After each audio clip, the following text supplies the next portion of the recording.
सुबह का समय था। घर में हलचल बढ़ रही थी, लेकिन रसोई में खड़ी बहू की नजरें बस फोन पर टिकी थीं।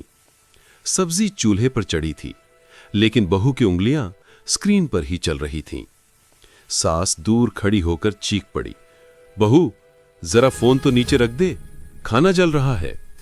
बहू ने सुना, पर जैसे उसकी दुनिया किसी और ही जगह अटकी हुई हो। उसने बस इतना कहा, बस मम्मी 1 मिनट। उधर ससुर अखबार से नजर उठाकर बोले, ये तो हर वक्त फोन में ही रहती है, न घर पर ध्यान न किसी की बात पर। ननद ने भी आकर आवाज लगाई, भाभी कल भी आपने मेरे कपड़े उल्टे सीधे तय कर दिए थे और तब भी फोन में ही लगी थीं। घरेलू आरोपों की बारिश लगातार हो रही थी। बहू चुपचाप काम करती रही, चेहरा शांत, दिल बेचैन।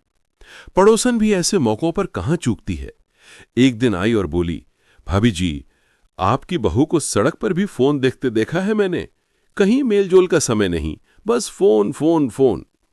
अब सास की चिंता गुस्से में बदल गई थी। रात को उसने बहू को कमरे में बुलाया और नरमी से कहा, बहू फोन बुरा नहीं है, पर जिंदगी उससे बड़ी है। थोड़ा घर पर ध्यान दे, थोड़ा हम सब पर भी। बहू ने सिर हिलाया, कुछ कहना चाहा पर रुक गई। शब्द उसके गले में अटक गए। उस रात बहू अकेले बैठी रो रही थी। फोन उसके हाथ में था, लेकिन उसकी आंखों के सामने सिर्फ घर वालों की बातें घूम रही थीं। वो खुद से बुदबुदाई, काश किसी को पता होता मैं फोन क्यों देखती हूं। अगले दिन फिर वही दिनचर्या, फिर फोन, फिर काम, फिर शिकायत वाले चेहरे। सास ने ताना मारा, इसे तो फोन की बीमारी लग गई है। बहू ने मुस्कुराने की कोशिश की, लेकिन आंखों की थकान छुप नहीं सकी। चंद मिनट बाद अचानक उसे चक्कर आया और वो जमीन पर गिर पड़ी। पूरा घर घबरा गया। डॉक्टर बुलाया गया। वो आया, उसने जांच की और गहरी सांस लेकर बोला, यह बच्ची बहुत ज्यादा स्ट्रेस में है। रात रात भर जागती है क्या? सास बोली, नहीं डॉक्टर साहब, ये बस फोन ही देखती रहती है। डॉक्टर ने बहू का फोन उठाया, स्क्रीन देखी और सबकी तरफ घूर कर कहा, ये सिर्फ फोन नहीं देखती, ये काम करती है।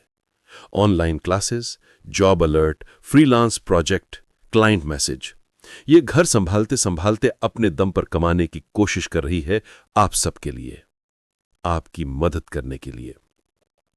कमरे में खामोशी फैल गई। सास की आंखें भर आईं। बहू धीरे धीरे होश में आई और सास ने उसका हाथ पकड़ लिया। सास कांपती आवाज में बोली, बेटा तुमने बताया क्यों नहीं? बहू रोते हुए फट पड़ी, मम्मी घर का खर्च बढ़ रहा था, मैं नहीं चाहती थी कि आपको अकेले संभालना पड़े, इसलिए मैंने ऑनलाइन काम शुरू किया, पर मुझे डर था कि आप लोग क्या सोचेंगे, इसलिए कभी बताया नहीं। सास ने उसे गले लगा लिया, फगली बोझ नहीं हो तुम, हमारी ताकत हो, हमें तुम पर गर्व है। उस दिन के बाद घर का माहौल बदल गया। बहू फोन देखती, कोई कुछ नहीं कहता, बल्कि सास प्रेम से पूछ लेती, बहू आज कितना काम मिला, कुछ मदद चाहिए क्या?